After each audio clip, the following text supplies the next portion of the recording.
Number 5. Cinderella. If you're watching this video, I hope you know what and who Cinderella is. And I'm guessing most of you haven't watched the movie, and I'm going to take another shot in the dark and guess that you don't know the original story that the Disney movie Cinderella was based off of was much different and graphic in nature. In the original, instead of Cinderella's sisters trying to shove their feet into the shoe, they cut off parts of their feet, one cutting off a toe, and the other slicing off a part of her heel. Oh, and it doesn't stop there. At Cinderella's wedding, she gets birds to fly down from the heavens to peck out her sister's eyes. Number 4. Sleeping Beauty. The movie Sleeping Beauty was based off a story that the Brothers Grimm wrote, and it sure is a classic. One thing you may not know of though, is how messed up the story that it was based off of actually was. In this story titled Sun, Moon, and Talia, a king finds Sleeping Beauty, named Talia in this version, and finds her sleeping in her castle. The king tries to wake her up, she doesn't wake up, so he decides that he should just rape her in her sleep. He does just that and she ends up giving birth to 2 twins. After all that, one of the twins sucks out the flax splinter that kept her asleep for 100 years. She then sees the kids when she awakes and names them Sun and Moon.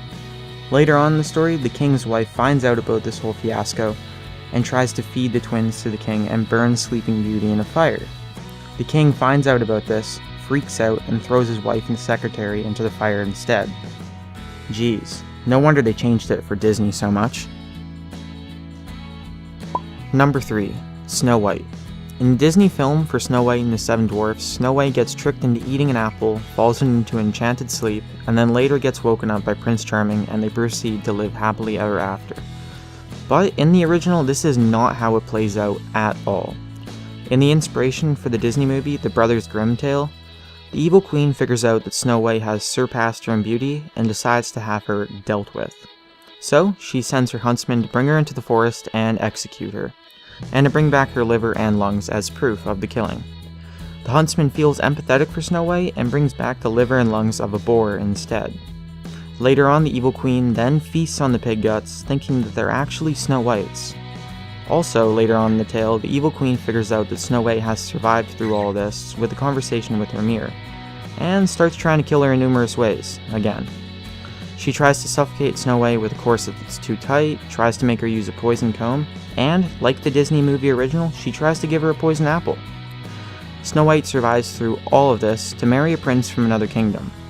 Snow White invites the evil queen to the wedding for them, and then forces her to put on hot iron shoes to dance herself to death.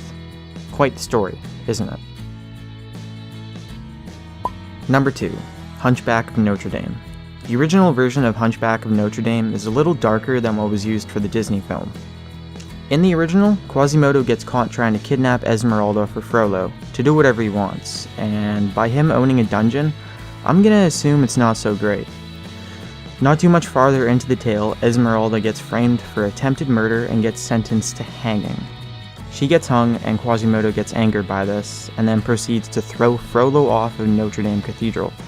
After this, he goes down to the crypt where Esmeralda's rotting carcass awaits, and Quasimodo, being the lovely man he is, crawls up to her and cuddles with her until he starves to death. Number 1. Pocahontas. In the original version of Pocahontas, she was captured when she was 17 years old, held for ransom while her husband Cocoon was murdered, repeatedly raped and impregnated, and then after all that, she gets forcefully converted to Christianity, renamed Rebecca, and gets married off to a tobacco farmer named John Rolfe. Later on in the tale, Pocahontas and Rolfe go to England, Rolfe puts her in a corset, and presents her to the English as the tamed Virginia Savage. Geez, if that isn't a drop of the cask of racial insensitivity, I don't know what is.